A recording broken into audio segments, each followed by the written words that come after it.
All the while, I knew this fatalist thinking was a cop-out, and I didn't like myself for it. I'd be reminded of the recent birth of my grandson and my two older grandkids and the many people out there fighting for a better planet. No, fatalism couldn't be for me.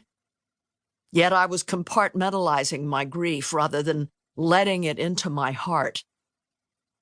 Catherine Keener reminded me recently how on the 5-hour drive to Big Sur, she would go on an hourly rant. Oh, what can I do? Tell me what to do. Where are the leaders? I need someone to tell me what to do. I felt impotent, angry with myself for my inability to give her the answer she needed because I felt the same way. What can I do? The very morning we left for Big Sur, I'd received an advance copy of Naomi Klein's new book, On Fire, The Burning Case for a Green New Deal. All my life, the exact book I needed, without even knowing it, had come to me at the perfect time and changed my trajectory. Here it was again. I began reading it the next day, and a quarter of a way through, I was shaking with intensity. Over time, I've asked myself what it was about Naomi's book that so affected me. One was the way she wrote about Greta Thunberg, the 16-year-old Swedish activist who, in 2018, started a movement called Fridays for Future that had inspired school strikes for climate action around the world, involving millions of students. I knew about Greta. A lot had been written about her, including that she was on the autism spectrum. But until Naomi, I hadn't understood what that had to do with the power of her connection to the climate crisis and the way she communicated about it. Naomi explained that unlike the rest of us, people with Asperger's don't look around and take cues about how to behave and feel from the people they see.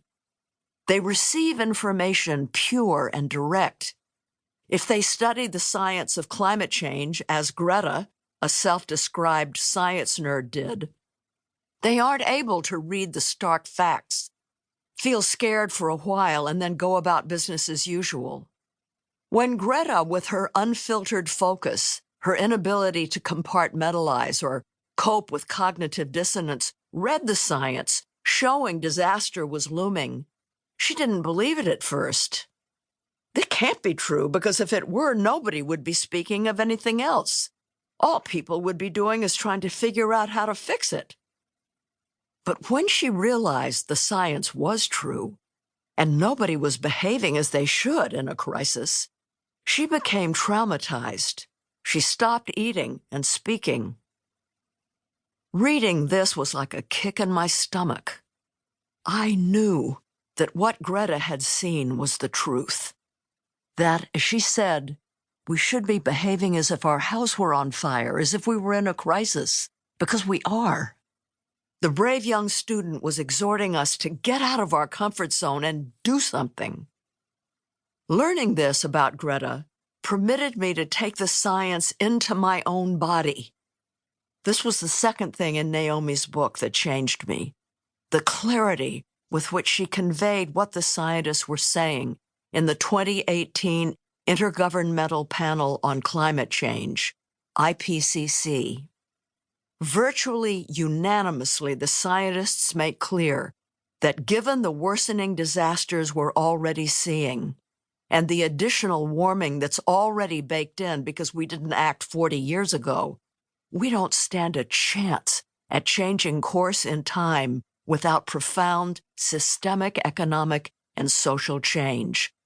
And they say, as of 2020, we have a brief 10 years before the tipping point is reached. 10 years to reduce fossil fuel emissions roughly in half, and then reduce to net zero by 2050 to avoid uncontrollable unraveling of the natural life support system. But the scientists also believe that we have the technology to make the transition in time to clean renewable energy, and that the most important factor in whether we can pull off what's needed will be collective actions taken